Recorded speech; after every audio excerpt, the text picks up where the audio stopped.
Hello guys, এটা হলো স্টেটমেন্টের যে পেপার, মানে লিটারেসি সেকশন। আজকের তারিখটা দেখে নেওয়া নিই। তারিখ হলো 29 জানুয়ারি 2026। এই যে লিটারেসি সেকশনটা, উপরে একটা দেখতে পাচ্ছ, একদিকে দেখাচ্ছে যে একটা বুক বলতে একটা বই রিভিউ করা হয়েছে, আর তার নিচে ঠিক দেওয়া মানে দেওয়া হয়েছে একটা সিনেমা নিয়ে, যে কিভাবে বলা হচ্ছে যে the interaction of branding and movies rethinking cinemas quite power. তো একবার ভালো করে দেখিয়ে দিই।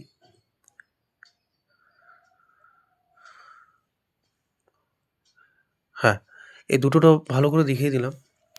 এটা অ্যাকচুয়াল অন্য কোনো বিষয় না।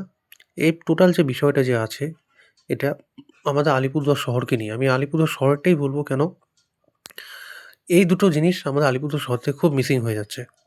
ফার্স্ট অফ অল, কোনো সিনেমা হলই নেই। 2019-এর পরের থেকে কোনো সিনেমা হল নেই।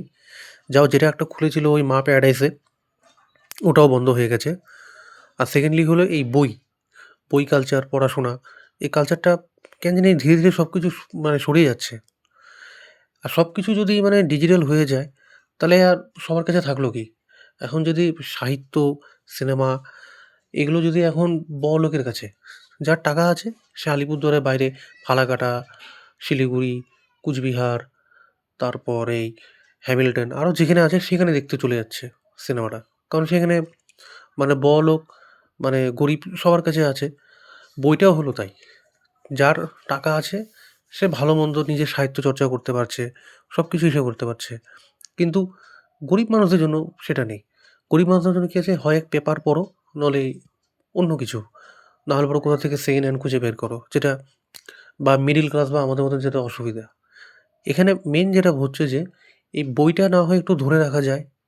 মানলাম যে কোনো যে কালচারটা যে থাকে, বই পড়া কালচার, ম্যাগাজিন পড়া কালচার, যেটা আলিপুরদুয়ারে এখন নেই, সেটা পেপার পড়ে বা এসে করে সবাই অনেকটা পুষিয়ে নিতে পারে। বেশ করে যারা লোয়ার ক্লাস বা মিডল ক্লাস, তারা পুষিয়ে নিতে পারছে বা এসে করে নিয়ে। এই সিনেমাটা কি সব কিছু তো নেই। আর মোবাইলে কত লোকে দেখবে, সেটা মোবাইলে দেখা বা বড় পর্দায় দেখার তফাৎটাই আলাদা। বা সবাই মিলে একটা গ্রুপ করে দেখা সিনেমা, ব্যাপারটাই আলাদা। এখন টিভি এখন টিভি সেই মাধ্যমটা রয়ে গেছে, আর মোবাইল সেই মাধ্যমটা রয়ে গেছে। এটা তো হতে পারে না, না? আমি অ্যাকচুয়াল এই পোর্শনটা কেন দেখাচ্ছি, কারণ এরকমটা কিন্তু সবসময় পাওয়া যাবে না। উপর দিকে একটা বইয়ের রিভিউ, নিচে একটা এই সিনেমা বা সিনেমা হল নিয়ে যেটা কথাবার্তা বলেছে, এটা কিন্তু হুটহাট করে কোথাও মানে পাওয়া যাবে না।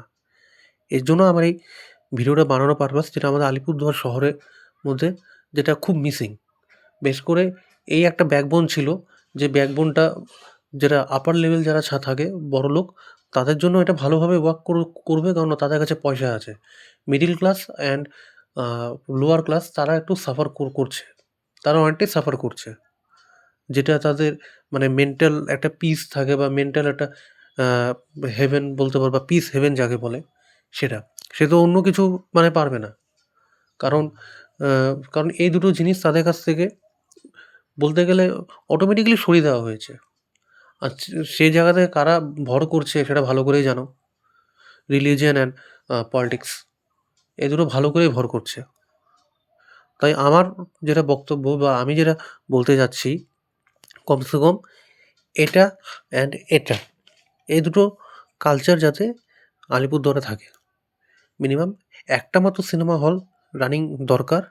প্লাস যাতে এই মানে মিডল ক্লাস অ্যান্ড লোয়ার ক্লাসদের কাছেও যাতে এই পড়াশোনা, এই একটা কালচার যাতে পৌঁছতে পারে, বা একটা স্ট্যান্ডার্ড লেভেলে যাতে আসতে পারে, এটা মাস্ট দরকার। ঠিক আছে? কারণ এই দুটো যদি না থাকে, তাহলে কিন্তু মানুষের ব্যাকবোন হবে না। ওই যে লোকে বলে না যে আলিপুরদুয়ার শহর, কিন্তু বানিয়ে রেখেছে গ্রাম, ওই গ্রামই থেকে যাবে। কখন কি আসবে না আসবে, কখন কেউ কোন পলিটিক্যাল লিডার কোথাকার উচ্ছিষ্ট দিয়ে যাবে, আমাদের আলিপুরদুয়ার শহর সেই উচ্ছিষ্টের উপরই বেঁচে থাকবে। I am sorry that. যদি ভিডিওটা ভালো লেগে থাকে, এখন শেয়ার করলে করতে পারো, লাইক করলে করতে পারো, as you wish. Okay, bye and thank you.